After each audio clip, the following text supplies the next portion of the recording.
Hello, welcome to Didactics Online. This is going to be our introductory video to cranial motion as proposed by Dr. William Garner Sutherland. Today we're going to be going through this with a couple different models and diagrams. We've also provided you with some diagrams that will be available on the website as well. So to start, I'm going to give a brief intro to the basic 5 principles as proposed by William Garner Sutherland. So the first principle was that there is inherent motility of the brain and of the spinal cord. The second is that there's rhythmic fluctuation of the cerebrospinal fluid. The third is that there's motion within the dural membranes. The fourth is that there's articular mobility of the bones of the cranium. And the fifth is that there is articular mobility of the sacrum in correlation to the motion within the cranium because of the dural pole from the dura mater surrounding the spinal cord.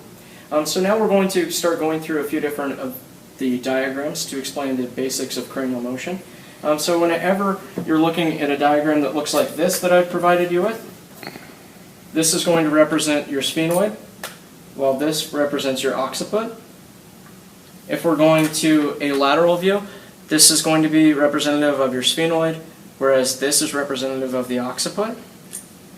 But today, we're also going to be using models that we have from this disarticulated skull, this representing the sphenoid, this representing the occiput. So what do you do if you don't have those at home while you're going through these videos? It can become very frustrating as you're trying to cover all of these different strain patterns and motions, and you're trying to correlate them to the axes that they correspond to. So what I suggest, and what helped me whenever I was studying for my board exam, I took a paper plate and I cut it up into a few pieces. This is my occiput.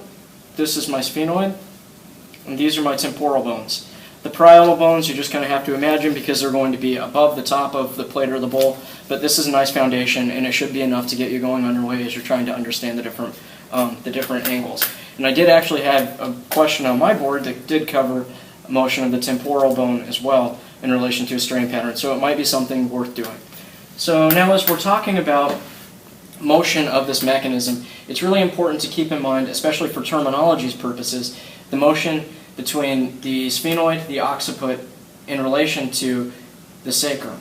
So whenever we have our sphenoid tip forward and our occiput tip backwards into Sbs Flexion, that's going to create a pull on the dura surrounding the spinal cord, and that's going to pull the sacrum into what is its positional its postural position of extension, but this is going to be termed cranial flexion because, again, this motion of the sphenoid forward and the occiput backwards are called flexion as well. So if the sacrum moves posterior, it's considered flexion within the cranial mechanism.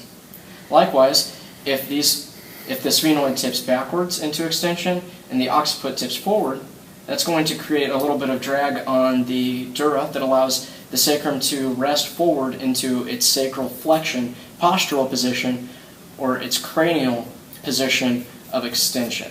So it's really important to understand that those are going to be conflicting terms to what you're probably used to. Additionally, any midline bone, such as the sphenoid, the occiput, the sternum, the sacrum, any bone in your body where you only have one of that bone, these are going to move into motions of flexion and extension. Flexion of the sphenoid and the occiput are going to correlate with, let me reach for the temporal here. Flexion is going to correlate with external rotation of any paired bone. So I have my temporal bone here to represent a paired bone. It's going to go into external rotation whenever you have flexion.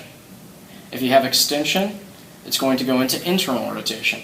This carries out anywhere on your body as well, so these can be some really easy points if you're looking at an examination, but they're also very important principles to keep in mind whenever you're actually trying to practice any of this on your own.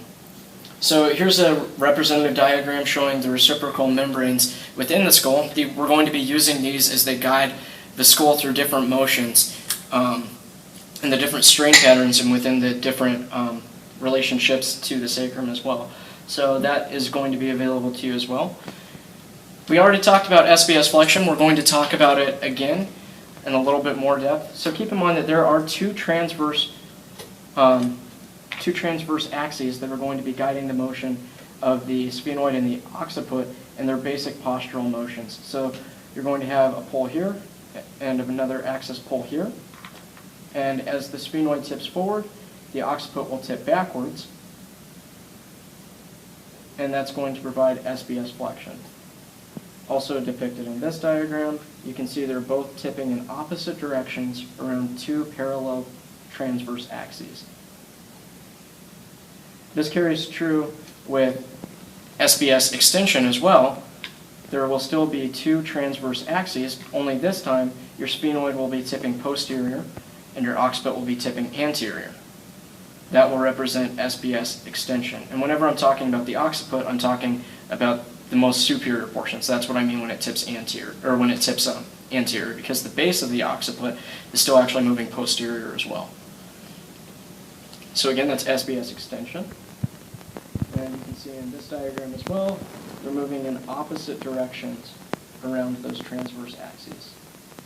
And again, keep in mind, there is a relationship as well with paired bones whenever we're talking about all of these motions.